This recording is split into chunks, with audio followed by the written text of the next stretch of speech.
Welcome back to another episode of TNT. My name is Megan Mascarenas, and I'm here with Cynthia Mascarenas. Today we will be talking about narcissistic abuse.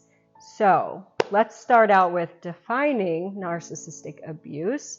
Isn't it true that narcissism means self-love? Mm-hmm. So wouldn't there be some extent of narcissism in all of us? Yes, there is. In fact, it's very healthy to have some elements of narcissism. If narcissism is self-love, remember your self-esteem depends on how you perceive yourself. Mm-hmm. So you've got to be able to see some elements of who you are as being lovable and acceptable. So that would be a healthy narcissistic trait.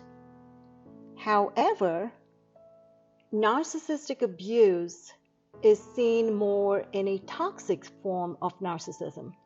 Now, how does one even go from what I call healthy narcissism to toxic narcissism? How does that even happen? Parents sometimes will treat their child as a golden child. My child can do no wrong. Which inflates the sense of ego. It totally does. They fail to allow their children to see that others have value, at least equal to theirs. Mm-hmm. And then there are times when other children excel in certain areas beyond your own child's abilities. I think it's so critical that we point that out. This child is amazing at what he does. It may not be your child's gift, or your child may be second in that arena. And your child has to learn that he or she is not always the best at everything. He or she is not the one that the world revolves around. He or she is not the most important person in the world. Definitely not in your world, and definitely not in the world at large. Right.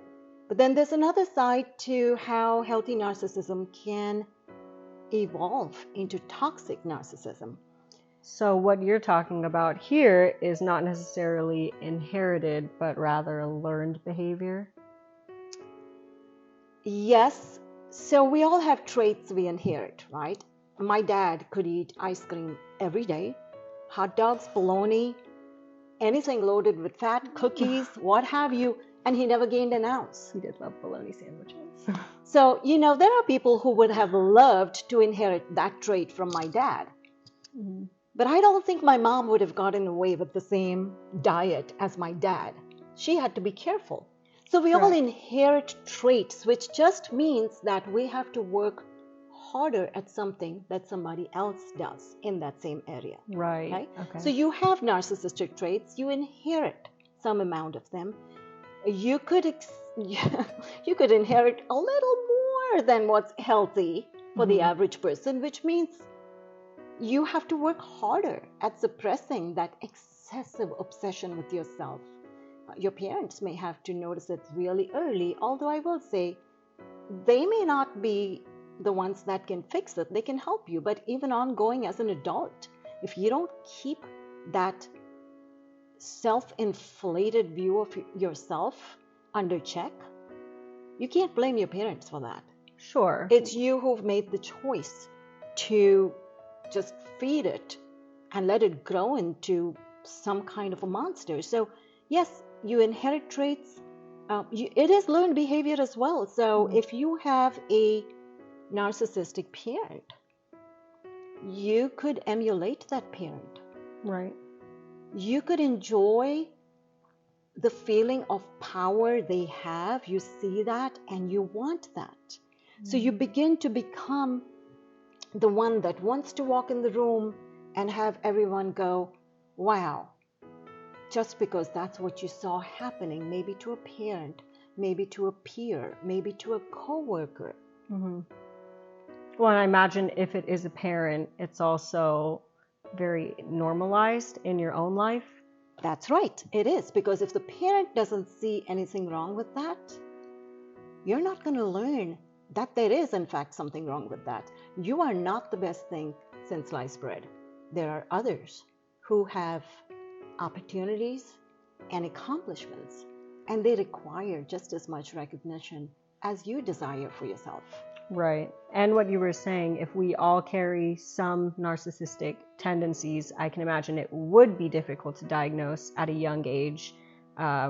As it evolves, you can maybe actually view it as a red flag, but it's another reason I think you can't always blame the parents, because if all children display some tendency as they mature, you're also responsible for your own actions as you become an adult. And if that's when it becomes full-fledged narcissism, that really does lie on that person's shoulders. Sure, if my 4-year-old grandchild decides to walk up to me, or my 4-year-old child decides to walk up to me and go, "Mommy, do I look pretty?"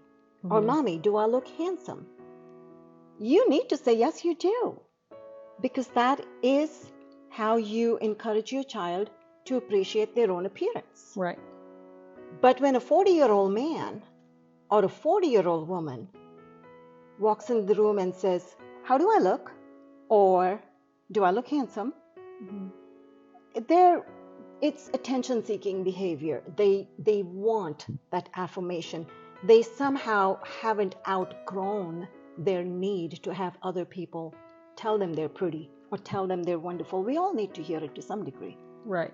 But when you're constantly seeking it, that's a problem. And that's not necessarily because you didn't get enough of it as a child. It may just be that that became your diet of choice. Right. You thrive on affirmation, and so you never get enough of it. But that's one of the major traits of a narcissist, is an insatiable need for affirmation. No matter how much you do, it isn't enough. You still have to remind them that they're the best. Okay. It's not enough for them to be good or good enough or better than somebody else. They have to be the best.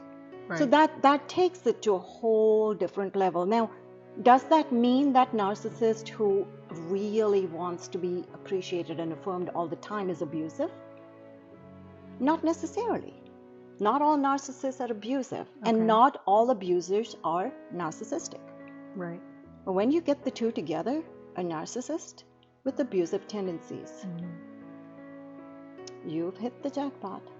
Do not assume that an abusive person is going to appear abusive.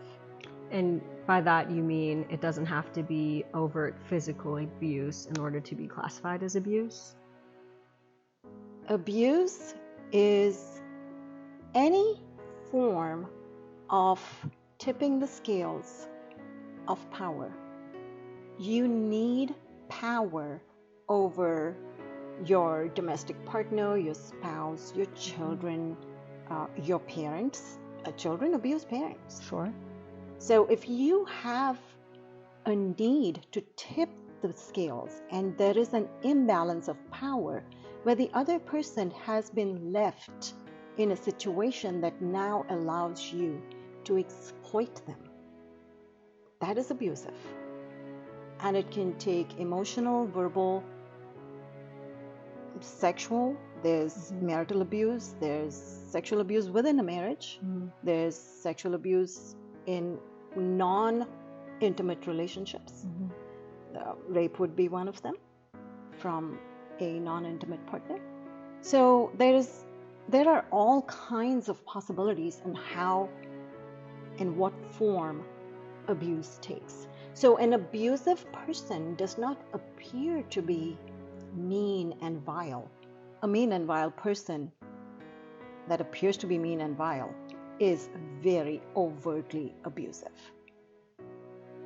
But oftentimes, an abusive person can come across as soft-spoken, gentlemanly, quiet. Sometimes quiet people are not quiet behind closed doors. Sure. It's easy to say a loud, braggadocious, rambunctious personality might be loud and rambunctious at home. But oftentimes you don't think a quiet person could be abusive behind closed doors. So there really aren't, if you're not looking for what might lie below the surface, you'll miss it. Right. You'll miss it. Right. Abuse, people are fooled into thinking that you can actually just be gentle and tender with this abusive person and they will not abuse you. Or they're just hurt all the time. So if I love them better, they will be hurt less. Mm-hmm. So there are very subtle forms of abuse. In one of the easiest ways to find out if somebody is abusive is to confront them. If you've heard an accusation, don't assume the accuser is wrong because that accusation does not fit your perception of the person that's perpetrating abuse allegedly. So what you do in that scenario is you confront the alleged abuser, see how they respond to be called abusive, push them enough to where if they're going to unravel, they will unravel before you, and you will now get a glimpse of what that abused victim or the abused person experiences behind closed doors. Wow. Well, I have some statistics here that are pretty interesting on abuse. The U.S. Surgeon General has declared that attacks by male partners are the #1 cause of injury to women between the ages of 15 and 44. #1 cause. The American Medical Association reports that 1 woman out of 3 will be a victim of violence by a husband or boyfriend at some point in her life. The emotional effects of partner violence are a factor in more than 1/4 of female suicide attempts and are a leading cause of substance abuse in adult women. Government statistics indicate that 1,500 to 2,000 women are murdered by partners and ex-partners per year, comprising more than 1/3 of all female homicide victims. Those are sobering statistics about abuse within a marriage or Domestic intimate relationship. Violence. That's right. And domestic violence just gets a free pass oftentimes because people think, well, I don't know if it's true because I didn't see it. And let me ask you, how many times are you privy to what goes on in anybody's home? Right. So how are you ever going to see it? If I broke my nose and I told you that was a result of domestic violence, and the perpetrator says, oh no, she slipped and fell and hit her face on the bathroom floor, you can't say, well, I'm just going to have to let it go because I can't prove which one it is. Right. Domestic violence has to be taken a little more seriously than that. That's why I say, if you really push the buttons of an abuser, that abuser will not hold up very long. So it isn't that hard. If you really want to get to the bottom of it, you don't give the abuser, or you don't take the allegation lightly and look the other way. You're never going to find evidence, not in domestic violence. So, it talks about substance abuse in women being the result of domestic violence and abuse. Yes, because when you are trapped in that situation with no way out, it is not uncommon for women to resort to something that just dulls their senses to make it bearable for them to even make it through the day. And abuse escalates, and that dependency on whatever it is, whether it be drugs or alcohol, that escalates. And before you know it, you've got an abuse victim who is now presenting herself as a drug addict or an alcoholic. That is the perfect setup for an abuser. Right. Because now the abuser looks like a shining star with a scummy spouse. Sure. And nobody is going to believe an alcoholic, drug abusing victim, Right. because It undermines their own character in the eyes of the public. It totally does. It totally does. But I can tell you this. If that person was not a drug addict or an alcoholic before, ask the question, what led to this? Sure.